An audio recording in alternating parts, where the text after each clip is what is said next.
సభాధ్యక్షులు శివ ముదిరాజు గారికి, అదేవిధంగా వేదికను అలంకరించిన పెద్దలు retired IAS BC intellectual forum chairman, BC ఉద్యమానికి మార్గదర్శి టి చిరంజీవి సార్ గారికి, అదేవిధంగా పెద్దలు retired professor Simhadri sir, Samajwadi party అధ్యక్షులు, ఎంతో కాలంగా బీసీలను తన మేధస్సుతో చైతన్యపరుస్తున్నటువంటి వారికి, మరియు ఇక్కడ చేసిన నా మిత్రులు వేణు, అదేవిధంగా రిటైర్డ్ ప్రొఫెసర్ సురేష్ సార్కి, అందరికీ కూడా ఇక్కడ వచ్చిన నా బీసీ బిడ్డలు ముదిరాజు సోదరులందరికీ కూడా హృదయపూర్వక నమస్కారాలు తెలియజేసుకుంటూ, ఇవాళ మన జనాభా ఎంతో సిపిక్ సర్వే ద్వారా సరే కొద్దిగా అటు ఇటు అయినా కూడా సర్వే రిపోర్టు ద్వారా మనకు బయటకు వచ్చింది. మన జనాభా దామాష ప్రకారం మనం ఏ స్థితిలో ఉన్నాం, అన్ని రంగాలలో కూడా మన స్థానం ఎక్కడుంది, విద్య, ఉద్యోగం, రాజకీయం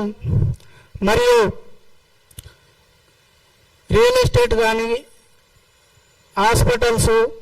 వివిధ వ్యాపారాలలో కూడా మన స్థితిగతులు ఎట్లున్నాయి అనే డాటా వచ్చింది. కానీ ఈ డాటా వచ్చిన తర్వాత కూడా మనం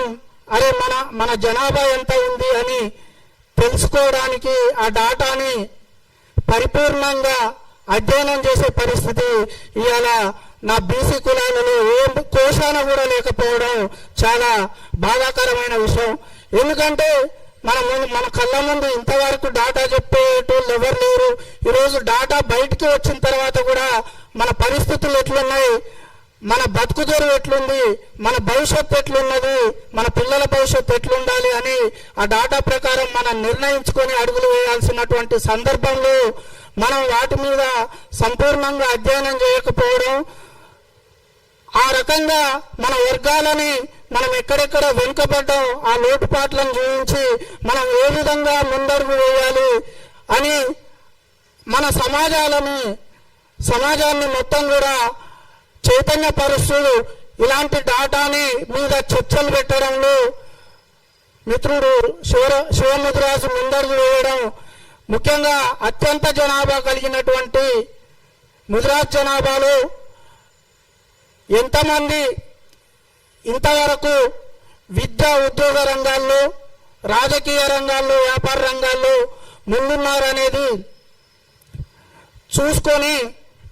దాని మీద చర్చ చేయడం, ఆ చర్చ ప్రజల్లోకి వెళ్ళే విధంగా, అదేవిధంగా అన్ని కులాలు కూడా ఈ రకంగా నిర్వహించి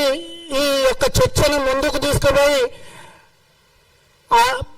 యొక్క రాజ్యాధికార ఫలాలను అందుకునే దిశగా చైతన్యం కావాలంటే మనకు ఒకటి మార్గం, అది ఓటు చైతన్యం రావాలి. బీసీ కులాలందరిలో కూడా ఓటు చైతన్యం వస్తేనే మనం రాజ్యాధికారానికి చేరువవుతాం. రాజ్యాధికారం మన చేతులు ఉన్నప్పుడే మనం ఎక్కడ వెనుకబడ్డమో అవన్నీ కూడా సరి చేసుకోవడానికి రాజ్యాధికారం ఒకటే పరిష్కార మార్గం. ఆ దిశగా అడుగులు వేయాలని కోరుకుంటూ ధన్యవాదాలు.